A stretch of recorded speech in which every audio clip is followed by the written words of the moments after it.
que foi dito aos antigos, ele está se referindo à tradição.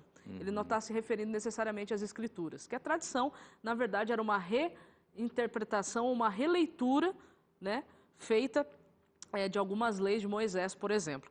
Então, aqui, o que ele vai fazer? Vocês ouviram na tradição isso, né?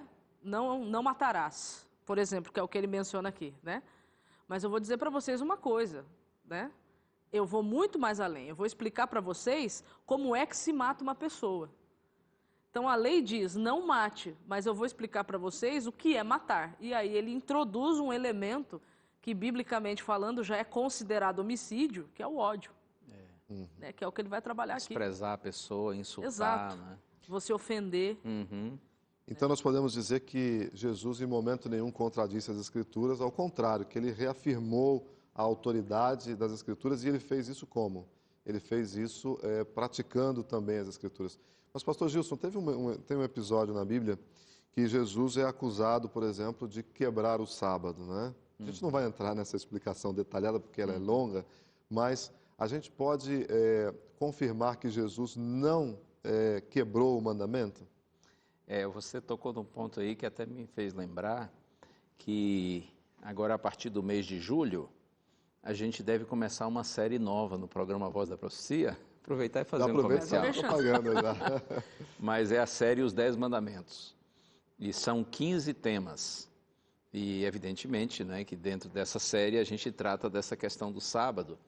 E é interessante, quando a gente estuda a Bíblia, a gente vê que em momento nenhum os conflitos de Jesus com os líderes religiosos na questão relativa ao sábado tinha a ver com o ponto de obedecer ou não obedecer. Não tinha a ver com o dia em si, né, ou guardar ou não guardar, né?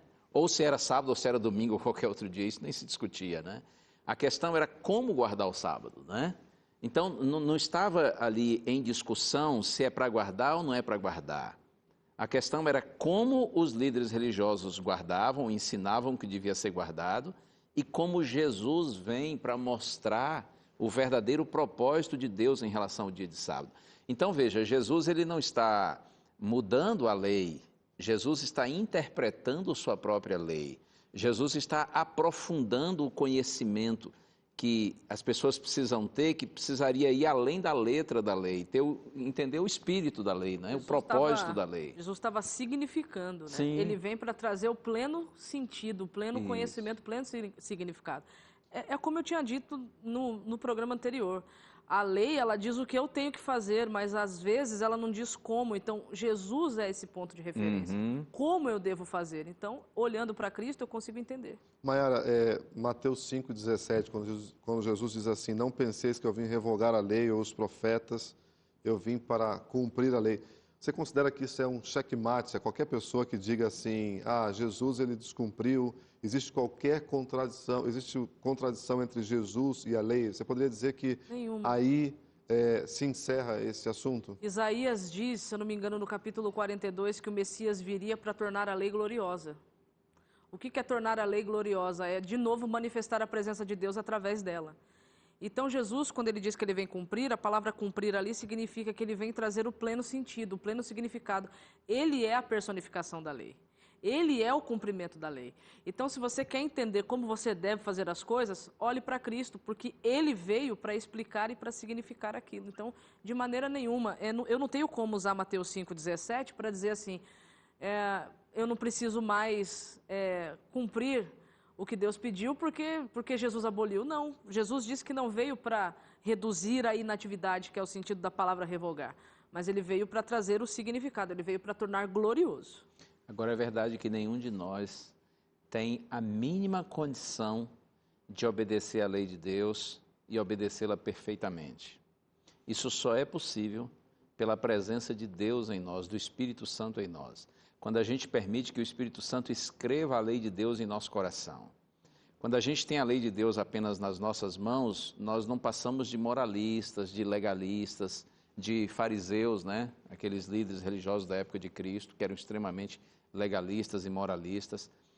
Mas o sonho de Deus é escrever sua lei em nosso coração. E quando ele consegue fazer isso, então ele coloca o pecador em harmonia com sua vontade, a imagem de Deus é restaurada em nós. Seria um absurdo pensar que o cristão convertido vive contrário à lei de Deus. Ora, isso seria uma incoerência, algo inadmissível. Então, ao contrário do que as pessoas dizem que Jesus quebrou a lei, nós podemos dizer que Jesus, Maiara, ele então confirmou a lei, não é? Como diz o nosso guia de estudos, não é? Ele confirmou as Escrituras Sagradas, defendeu, né, como um guia confiável e fidedigno, né? E parece que ele usa o sermão da montanha para isso, no texto que nós usamos, não é? Então não existe qualquer contradição, e a gente poderia dizer mais, ele se torna um exemplo para nós de obediência às Escrituras, que é o nosso tema central. Jesus aqui. é a referência. Quando Tiago fala de olhar no espelho, né, como nós lemos lá no capítulo 1, essa lei perfeita e essa lei da liberdade que Tiago menciona lá, é a própria interpretação que Cristo deu com a sua vida em relação ao que é a lei. Então não existe a menor possibilidade de Cristo ter vindo aqui para abolir aquilo que Ele mesmo deu. Né? Não existe. E a própria Bíblia, de Gênesis ao Apocalipse, Antigo e Novo Testamento, ela mostra que uma vida de obediência a Deus só é possível através do Espírito. Ezequiel fala, né? Quando o coração de pedra for substituído por um coração de carne, eu lhes darei o meu Espírito. E o meu Espírito os conduzirá a uma vida de obediência. Por quê? Porque uma vida de obediência é a mais clara manifestação visível da glória de Deus agindo e vivendo em nós. Muito bem, a gente está aí aprendendo que Jesus foi o nosso exemplo, né? Ele obedeceu e deixa para a gente também o grande legado da obediência e o exemplo para que a gente também obedeça à palavra de Deus. Não é? Você ia dizer algo, pastor? Não, Jesus, ele é a própria personificação, né, da obediência à lei de Deus, né? Da obediência às Escrituras, na verdade, porque é um pensamento totalmente equivocado imaginar que Jesus, em algum momento, aboliu as Escrituras, desprezou as Escrituras, se sobrepôs às Escrituras. Nem o Filho, nem o Pai, nem o Espírito Santo, eles se sobrepõem ou eles anulam as Escrituras, até porque a gente sabe que as Escrituras, ainda que tenham sido escritas por homens, as Escrituras vieram por inspiração divina. Então, as Escrituras são a própria palavra de Deus e Deus não se contradiz em momento nenhum. Pelo contrário, Jesus vem, como nós já dissemos aqui, para nos ajudar a compreender as Escrituras, para nos livrar de distorções que já existiam no primeiro século, e é pelo conhecimento das Escrituras que a gente se livra também das distorções que existem hoje. Muito bom.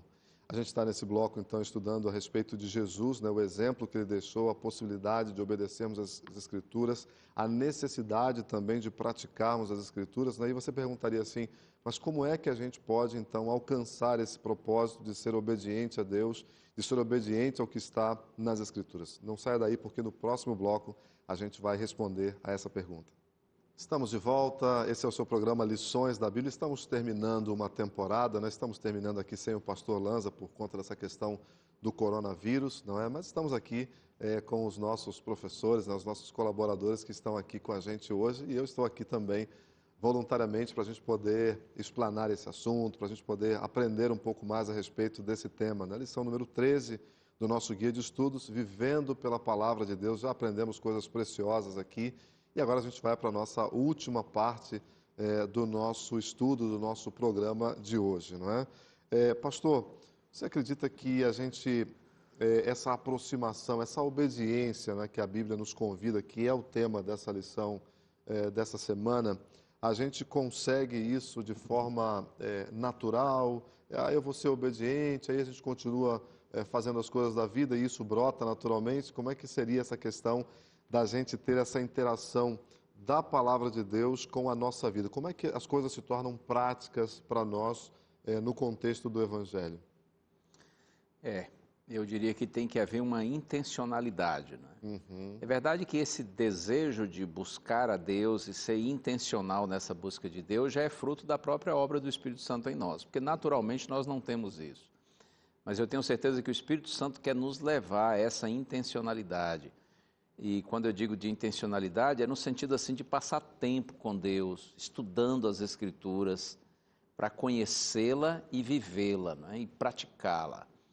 Eu acredito, pastor, que talvez uma das maiores tentações, talvez não, eu tenho certeza que uma das maiores tentações que nós cristãos sofremos é exatamente essa, da gente, ainda mais depois de um tempo no Evangelho, e já tendo estudado a Bíblia muitas vezes, já ouvido muitas mensagens, etc., já até pregado para outros, chega uma hora que a gente começa assim a se achar, né, o tal. E aí não precisa mais estudar a Bíblia, não precisa orar, não precisa ter tempo a sós e de qualidade com Deus. Eu me lembro uma vez que li numa revista cristã, uma entrevista que fizeram com o pastor Billy Graham, considerado pregador do século XX, não é? Ele faleceu acho que há uns 3 anos. Um repórter perguntou para ele assim, pastor, qual foi sua maior tentação durante seu ministério? E aí colocou umas opções para ele, pastor, foi dinheiro, se encantar com questão financeira, foi mulher, né, atração pelo sexo oposto, ou foi poder, fama, popularidade, qual dessas 3 foi sua maior tentação? Aí ele disse assim, todas essas foram tentações reais. Porém, a maior de todas não foi nenhuma dessas. Qual foi, pastor? Ele disse, a minha maior tentação foi viver o meu ministério pela minha competência, pela minha capacidade, pelo meu talento, e não pela minha dependência de Deus, do Espírito Santo. Minha maior tentação, ele disse assim na revista, foi não passar tempo com Deus, foi não orar, foi não estudar a Bíblia, especialmente depois que eu me tornei um pastor assim conhecido, muito querido e muito requisitado. Então, independentemente de ser pastor ou não, todos nós cristãos sofremos essa tentação de vivermos o cristianismo independentemente do próprio Cristo. O mundo já contribui para isso porque a gente vive numa correria louca, não é? E a nossa própria natureza egoísta, orgulhosa, arrogante, soberba, nos puxa para isso. Então, para viver o Evangelho, é preciso intencionalidade de estar na presença do Senhor todos os dias. Daí a mensagem aqui do nosso guia de estudos, né? Horas tranquilas com a palavra de Deus, isso é essencial para a gente viver o Evangelho. Aqui tem uma frase interessante que eu até marquei aqui, como o Espírito Santo pode falar conosco se não paramos para ouvi-lo, né? Como é que ele pode comunicar esse poder para viver o que está na palavra se nós não paramos para ouvi-lo? Mas, Mayara, parece que isso é mais do que um requisito, né? A gente precisa fazer isso de forma amigável, né? O que você poderia falar para a gente sobre essa questão dessa hora tranquila, dessa, digamos, programação para essa hora tranquila diária que a gente é convidado a ter com Deus? Olha, eu diria que não é um requisito, é uma necessidade, né? Então, nós precisamos entender que estar com Deus, né, é uma necessidade. Então, nós precisamos aprender a buscá-lo. Quando a gente olha para a vida de Jesus, Jesus que era Jesus, né, que era Deus, né, embora não usurpando isso, né, na sua humanidade, enfim. Ele passava horas com o Pai e era guiado pelo Espírito Santo. Então, se Jesus, que era Jesus, precisou disso, quanto mais nós, que já temos uma natureza falha, caída, precisamos priorizar Deus na nossa agenda, né? Priorizar Deus na